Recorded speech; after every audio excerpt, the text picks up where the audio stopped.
Vamos iniciar então com a nossa oração, elevando ao nosso pensamento a Deus, ao nosso Mestre Jesus e a toda a espiritualidade de luz, coordenadora dos trabalhos na casa de João Pedro, sob a coordenação de João Pedro e de todas as equipes que nos sustentam e que nos orientam e inspiram nesse trabalho de estudo e de elevação dos nossos corações e da nossa mente, do nosso Ah, espírito. já começou. Que possamos ser abençoados nessa manhã de hoje. Bom, vamos, então, hoje eu estou muito feliz de poder estar aqui de novo com todos. Nada para dizer. Abriu. Alegria. E só um momentinho. Bom dia a todos. Bom dia, Bom dia Mirão. a todos. Bom dia.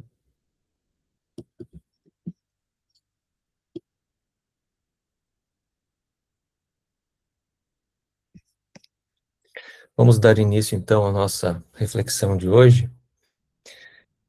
Bom, hoje nós não vamos entrar numa parábola específica, como nós costumamos aprofundar, nós vamos fazer um estudo um pouco diferente hoje, buscando um conjunto de parábolas, para que a gente possa refletir de uma maneira mais ampla, né? E nos próximos encontros, nós vamos aprofundar em cada uma delas. E aqui eu estou falando das parábolas ditas, as parábolas do reino, que está no capítulo 13 do Evangelho de Mateus, e que vai nos orientar hoje na reflexão de hoje, na reflexão de hoje de manhã, para que a gente possa aprofundar naquilo que Jesus quis nos trazer e, obviamente, uma das possíveis interpretações que a gente quer compartilhar com todos aqui hoje. E a gente vai começar a nossa reflexão de hoje buscando um elemento que é importante nós considerarmos. Vamos começar com uma pergunta simples. E, obviamente, vocês não precisam respondam mentalmente, né?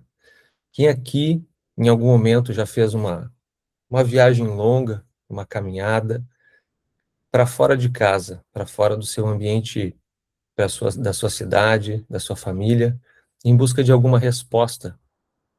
Às vezes é uma viagem, pode ser um retiro, um curso, um livro, né, buscando algumas respostas, buscando se conhecer um pouco mais, e voltou exatamente igual. Então, como eu falei, não precisem responder, né, obviamente em voz alta, mas guardem essa pergunta para vocês, porque ela vai guiar, de certa forma, a nossa reflexão de hoje. E ao longo da história, antes de nós olharmos para Jesus, ao longo da história da humanidade, os maiores mestres espirituais que o nosso planeta já conheceu, como Krishna, Buda, Sócrates e o próprio Jesus, eles sempre transmitiram mensagens que, na essência, dizem a mesma coisa. A resposta não está lá fora, ela está aqui dentro de cada um. Como, por exemplo, o Bhagavad Gita, que é um texto religioso que integra o Mahabharata, que apresenta um diálogo do príncipe Arjuna com o mestre Krishna, né, que a gente conhece como os Hare Krishnas, que é uma conversa entre um homem e a sua consciência divina, que é travada ali por meio de uma guerra simbólica, né, entre dos conflitos humanos, por exemplo, busca ensinar, lá no Oriente, essa disciplina do pensamento interior. O Buda, ele aponta, por exemplo, que o sofrimento ele começa no desejo que habita nossa mente. O oráculo de Delfos, que esculpiu na pedra há muitos, muitos, muitos milênios atrás, escreveu assim: conhece-te a ti mesmo. E Jesus sobe quando encarna na Terra e começa o início da sua pregação, né? Quando ele começa o início da sua caminhada até a cruz, ele começa subindo sobre uma montanha, reúne uma multidão que espera, naquele momento do chamado Messias, um manifesto político, um manifesto quase de conclamação à guerra, e Jesus abre a boca para dizer: bem-aventurados os pobres de espírito. Como a gente já leu aqui, são os humildes de coração, abertos para se encontrar, se olhar, né, e buscar trilhar essa caminhada interior. Mas ninguém entendeu. Na época, poucos entenderam, podemos dizer assim, e não é por acaso que poucos ou quase ninguém entendeu. Ou talvez alguns ainda não entendam.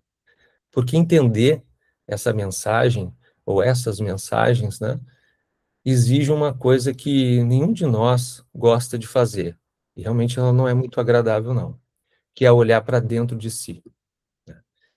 E olhar para dentro, como nós vamos ver hoje, ela exige uma coragem que poucos estão dispostos a exercer. Então, a nossa reflexão vai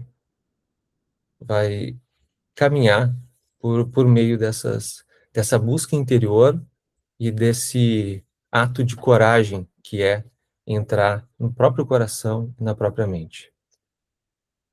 Então, no capítulo 13 do Evangelho de Mateus, há algo que raramente recebe a atenção de nós de forma adequada.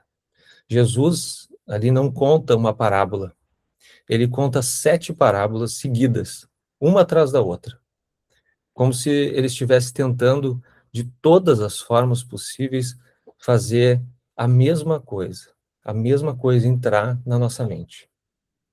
Cada uma começa com a mesma abertura. O reino dos céus é semelhante a. E a gente vai olhar um pouquinho para elas, não como as histórias separadas, né? Mas como um único argumento, ou um único bloco de argumento repetido 7 vezes. Então, a primeira, que é a do semeador, começa assim: a semente é lançada e vai para dentro da terra. O fruto depende do que está dentro do solo, ou seja, dentro. O joio e o trigo são 2 sementes que crescem juntas no mesmo campo. O que distingue uma da outra não é o ambiente externo, é a natureza interior de cada um. Ou seja, mais uma vez, dentro. O grão da mostarda, ou o grão de mostarda, que é a menor das sementes. Então, o reino começa pequeno, invisível, dentro, e cresce de dentro para fora. Mais uma vez, dentro. O fermento, a parábola do fermento, que é a mulher mistura o fermento à massa. O fermento age por dentro. Ninguém vê o processo. E a massa toda é transformada de dentro. O tesouro escondido, que é a 5ª parábola, estava enterrado esse tesouro dentro do campo. O homem não encontrou viajando. Ele encontrou quando parou e cavou onde estava. Mais uma vez dentro. A 6ª parábola, que é a da pérola do grande valor, ou de grande valor, estava dentro da ostra, fechada, inacessível para quem não tiver disposição de mergulhar. Para onde? Para dentro. E a 7ª parábola, que é a parábola da rede, ou a rede, os peixes estavam dentro do mar, não na superfície. Estavam fundo, dentro, mais uma vez. Então, conseguem perceber o padrão que há nessas parábolas? São 7 parábolas, 7 vezes a mesma palavra, ou a mesma palavra-chave, dentro. Dentro, dentro, dentro, dentro. A semente entra na terra, o fermento age na massa, dentro da massa, o tesouro está no campo, dentro, cavado no campo, ou melhor, dentro do subsolo, a pérola está na ostra, dentro da ostra, os peixes estão dentro do mar. Jesus não está falando aqui de lugares físicos, ele está falando de um único endereço, o interior do ser humano.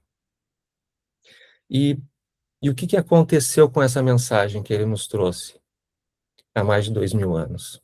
A mesma coisa que sempre acontece. Nós fomos para fora. Criamos rituais externos, instituições visíveis, práticas de forma que são importantes, mas esqueceram o conteúdo.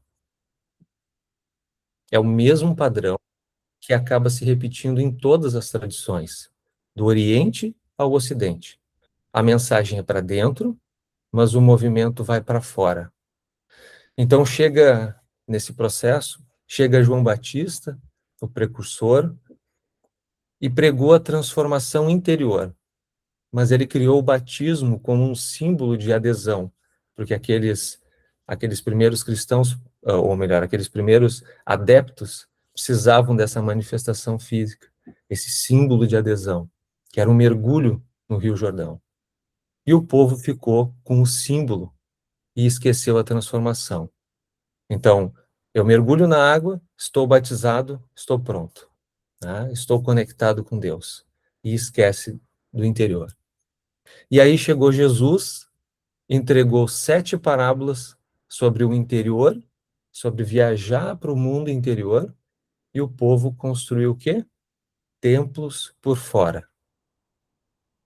Que, mais uma vez, nós já entendemos e não desconsideramos a importância desses espaços físicos de congregação, de conexão, assim como os próprios lares são fundamentais.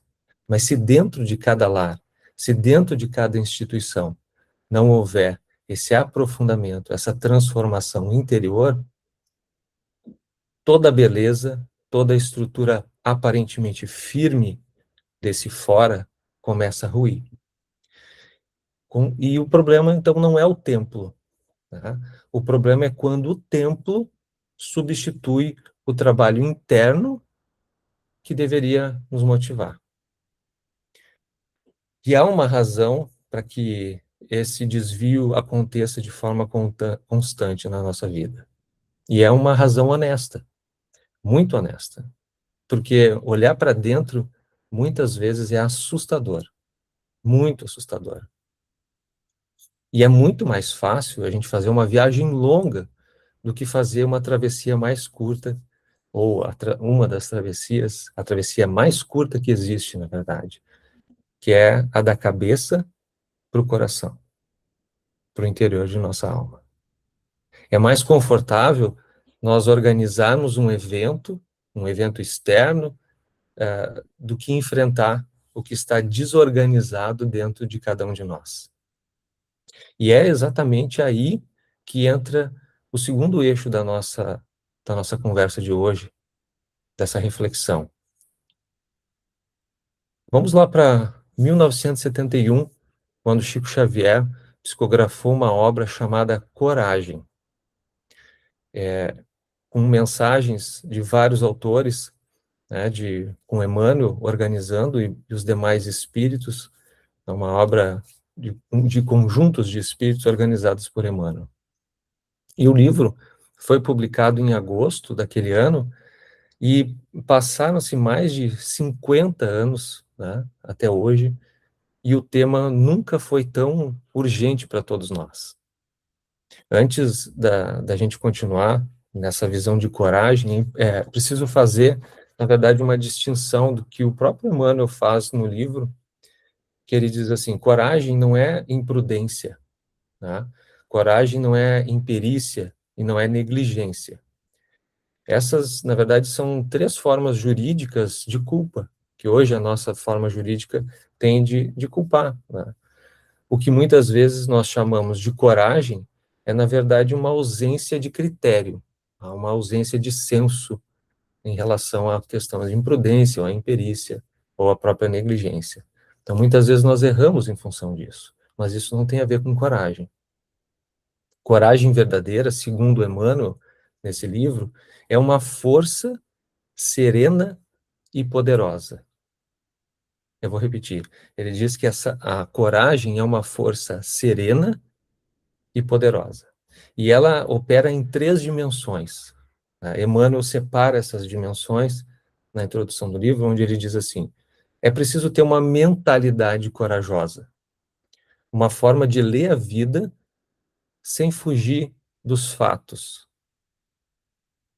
Ele também diz que é preciso ter um sentimento corajoso, que é a disposição de amar sem garantia de retribuição, de servir sem esperar o reconhecimento. É preciso muita coragem. E ele diz também que a gente precisa ter um comportamento corajoso, uma mentalidade que estrutura, um sentimento que arregimenta o que virá depois, que é o comportamento corajoso, que nada mais é do que a capacidade de tomar as decisões difíceis, mesmo diante da adversidade.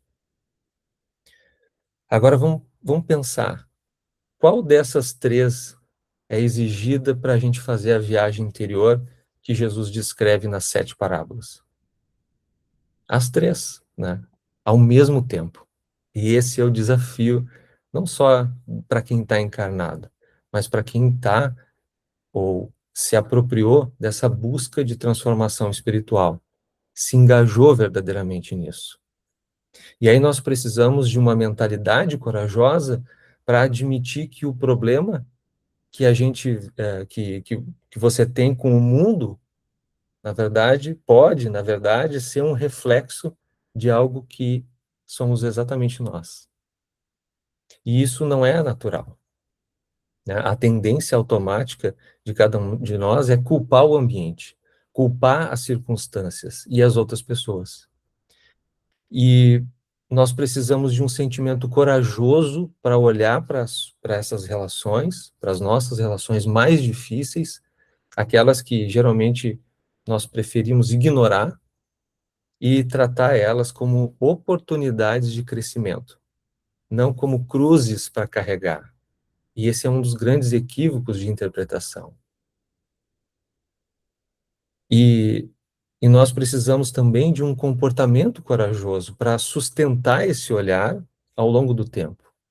Não só em momentos de entusiasmo espiritual, quando a gente está, por exemplo, numa reflexão como essa, dentro do centro espírita, ou em momentos em que nós estamos com aqueles que mais, né, se afinizam com a gente, mas nos dias comuns, nas segundas-feiras, né, nas segundas-feiras de toda a nossa vida. É quando essa realidade resiste, né? E essa palavra é muito importante, essa resistência é muito importante quando nós nos engajamos em atos, em sentimentos, em mentalidades corajosas, nós encontraremos resistência. E lá no capítulo 34 do livro, desse mesmo livro Coragem, o Emmanuel, ele conta uma parábola. Né? É uma parábola que, na nossa leitura, ela faz um par perfeito, vamos chamar assim, com essas 7 parábolas que está no capítulo 13 de Mateus, que eu convido a todos lerem. É curtinho, são 7 parábolas curtas, mas muito, muito profundas e que a gente vai ver nos próximos estudos elas. Então, nessa história que o Emmanuel conta nesse capítulo 34, é de um pai extremamente protetor. E, em nome do amor, ele poupa o filho de todo obstáculo, de toda dificuldade, todo desconforto. Nada de dor, nada de conflito, nada de fracasso. Qual é o resultado? Nessa parábola, o filho cresce, como nas palavras do Emmanuel, com candura inviolável e ignorância completa. Com candura inviolável e ignorância completa. Puro mas absolutamente incompetente para a vida. E isso é muito chocante. É muito chocante porque quando a gente começa a perceber o quanto a gente faz disso, faz muitas vezes isso com os nossos relacionamentos. E no dia em que o pai, nessa história, precisa se ausentar, esse filho descobre que a proteção que ele recebeu, na verdade, não era amor. Era, nas palavras do próprio Emmanuel, era insânia e crueldade disfarçadas de carinho. Olha isso, gente, é muito forte. Insânia de proteger, de cuidar, mas acabava sendo ao mesmo tempo uma crueldade disfarçada de carinho. E essa parábola, na verdade, ela inverte o que a maioria de nós gostaria de acreditar sobre Deus. Nós queremos um Deus que nos protege, ou que nos proteja de todas as dificuldades, que faz a tempestade, né, que está acontecendo, desviar da nossa casa e cair na do vizinho. E quando isso acontece, né, ou melhor, quando isso não acontece, nós estranhamos. Mas Emmanuel, ele é bastante direto aqui, ele diz assim, se não houvesse essa prova, não haveria crescimento. Se não houvesse expiação, não haveria lapidação, como ele chama. E a dificuldade nesse caminho não é um sinal de que Deus nos abandonou. Ele é o sinal de que Deus confia que todos nós podemos aprender. Porque vamos conectar essa parábola do Emmanuel às 7 parábolas que Jesus conta, né, que Mateus descreve, né, que ele ouviu de Jesus. O semeador, ele não planta na superfície. A semente, ela vai para dentro. E a terra oferece resistência para essa semente. O fermento, ele age na massa. E a massa, ela precisa ser trabalhada. A pérola, ela está dentro da ostra. E a ostra não se abre sozinha. Então, o que isso quer dizer? Que toda transformação interior, ela pressupõe resistência. Sempre haverá uma força permitida por Deus que faça um processo de resistência para medir a nossa capacidade de coragem, de ter coragem e consequentemente, buscar continuar nesse caminho. Então, não como um castigo, isso não acontece como um castigo. Essa resistência, ela não acontece como um castigo, mas como um mecanismo. Esse mecanismo que gera a mudança. É uma resistência que gera a mudança. É o conflito que revela o que a gente precisa, o que precisa ser transformado dentro de nós. E aqui está, na verdade, um nó central em toda essa reflexão. Quando nós precisamos, né? Você só precisa de coragem. Nós só precisamos de coragem quando há dificuldade. E não é só coragem, né? É a coragem. É essa mentalidade, é esse sentimento e esse comportamento. Então, coragem não serve para tempos fáceis. E estar encarnado não é um tempo fácil. Não é para ser um tempo fácil. Mas também não é para ser o tempo todo desconfortável. Ela é exatamente o recurso que nós precisamos quando a viagem para dentro encontra o que nós não queríamos encontrar. Que são os nossos próprios defeitos, que são as nossas contradições naturais, que são os nossos não ditos, né? Então, Emmanuel tem ali uma frase no livro que ela é bastante dura, né? A primeira vez que eu li essa frase, ela é muito dura, mas ela é bastante libertadora ao mesmo tempo. Ele diz assim, vencido um problema, espere outro. E isso não é pessimismo. Num primeiro momento eu pensei assim, o Emmanuel, por isso que o Emmanuel, muita gente não gosta de ler o Emmanuel, né? Porque parece pessimismo demais. Mas isso não é pessimismo. Na verdade, é uma descrição honesta, muito honesta, do processo evolutivo. Vamos pensar na escola. A escola não existe para para te dar respostas prontas. Vocês já pensaram nisso? Ela existe para te dar problema, progressivamente mais complexo.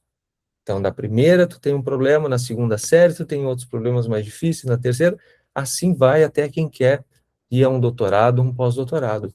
Problemas progressivamente mais complexos, com momentos de descanso, vamos chamar assim, breves momentos de descanso.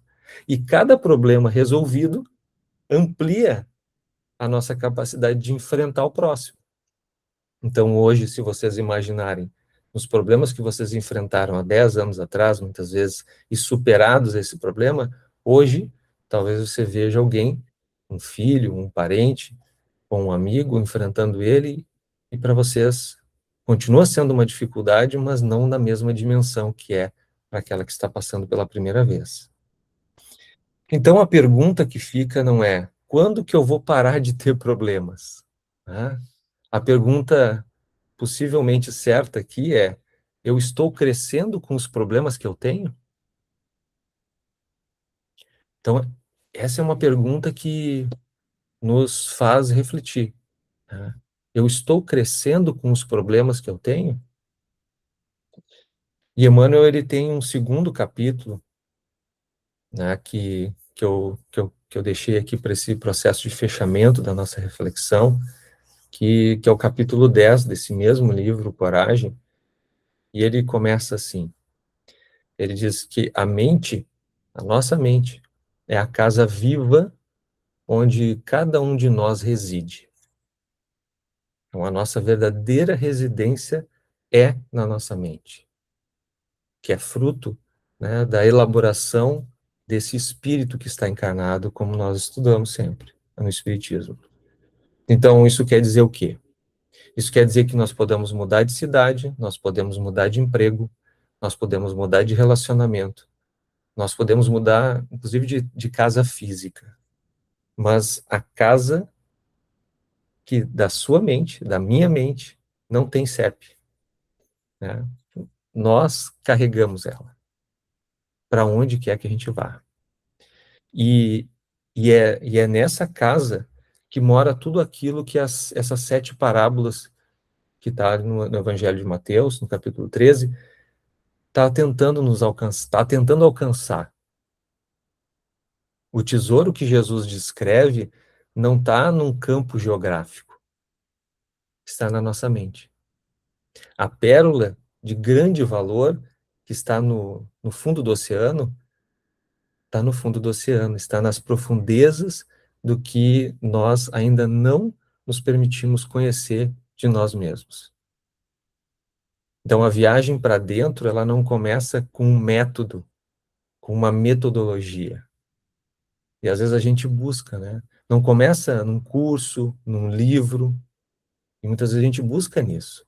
Ela começa, na verdade, numa decisão simples, mas extremamente difícil, que é parar de procurar lá fora o que só existe aqui dentro. Os livros, os cursos, o estudo, todo esse processo é uma preparação para a gente chegar dentro de nós com coragem, com força para ultrapassar essa resistência interna dessa busca espiritual. E é essa decisão que exige de nós exatamente o que o título do livro do Chico Xavier nomeia, né, como uma palavra só: coragem. Coragem, na verdade, de admitir que nós podemos estar errado. Coragem de olhar para quem convive conosco e ver a oportunidade, mas não fardo. Coragem de sustentar o processo mesmo quando ele não tem prazo. Coragem de continuar, como Paulo escreve, né, numa das suas epístolas, né, das suas cartas, atribulado. Ele escreve para Timóteo: atribulado, mas não angustiado, cansado, mas não desanimado, perseguido, porque nós seremos perseguidos, mas não desamparado. E isso é importante, Porque Jesus dormia naquele barco durante uma tempestade junto com os apóstolos. Mas não porque ele não se importava, mas porque ele sabia que a tempestade não era o problema real daquele momento. O problema real era o que estava dentro dos que dormiam com ele. A falta de fé de que eram capazes de atravessar aquela pequena travessia em função da tempestade. E Jesus nos deixa claro algo que nós acabamos por desconsiderar inúmeras vezes, que a providência divina, ela pode cessar qualquer dificuldade a qualquer momento. Deus tem esse poder de fazer cessar qualquer coisa a qualquer momento. Mas se ele não faz, é porque existe algo nessa travessia que nós precisamos aprender. Algo que nenhum atalho externo pode substituir. Então, não é porque Deus, né, que está nos testando, ou melhor, não é o poder de Deus que está nos testando. É nós. Ele está testando a nós. Esse poder de Deus não está sendo testado, gente. Quando a gente imagina que Deus, por que Deus não tira isso? Por que Deus não tira aquilo? Né? Porque Ele está nos testando. Está testando ou nós na individualidade, ou a todos nós na coletividade. Então eu, vocês, dentro de cada um de nós, temos tudo o que é necessário para essa travessia, né? Mas basta e é preciso ter coragem para olhar. Então, meus irmãos e minhas irmãs, essa é a reflexão que eu gostaria de deixar hoje e compartilhar com todos vocês, a fim de que nós possamos refletir sobre esse ato de coragem que é o que é necessário para que nós busquemos esse reino dos céus, esse reino de amor, de fraternidade, esse reino de esperança e de caridade, esse reino de fraternidade sem olhar fronteiras, principalmente aquelas que tem dentro do nosso coração e que nós colocamos para nós mesmos. Mas é preciso ter uma coragem, né? Uma coragem crística, cada vez mais forte, e que nós temos ela dentro de nós, mas é preciso desenvolver e não pararmos nesses processos de resistência oferecido por próprio Deus, nesse mundo de provas e de expiações. Então, que essa reflexão possa chegar até cada um dos corações, que possa chegar dentro de cada um de vocês e que nós possamos fazer essa travessia com muita coragem. Que Deus nos abençoe e nos proteja sempre.